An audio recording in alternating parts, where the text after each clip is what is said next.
এই লোকের তো সবাই চিনেন, তার একটাই অপরাধ ছিল, সে শুধু বিম্পি করতো। বিম্পি করার কারণে তার যে বাবাকে হত্যা করছে। এখন আপনি চিন্তা করেন যে এই ছেলেটা কতটুক ভয়ঙ্কর হয়েছে, কতটুক ভয়ঙ্কর এই ছেলেটা। আপনারা যে এই যে বাংচুর করতেছে, এই করতেছে, এই করছে, তারা যেই পরিমাণ অত্যাচার করছে, এই অত্যাচারের ফল তারা নিজেই ভোগ করে যেতে হইব।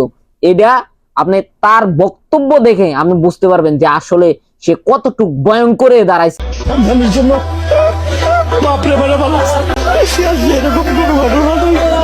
আমি বিএমপি করি, এটা আমার দোষ।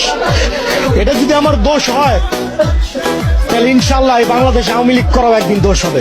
আপনি বুঝতে পারছেন, মানুষ যখন তার বাবারে নিজের সামনে মাইরা ফেলায়, তখন তার কিন্তু মানুষ থাকে না, জানুয়ারের পরিবর্তন হয়। সেও কিন্তু জানুয়ারের পরিবর্তন হয়েছে। সে বিবেক থাকবে না ওই সময়, যে মানুষ কি করলো না করলো ওই সময় দেখবো না। সে দেখবো যে আমার যেই ক্ষমতার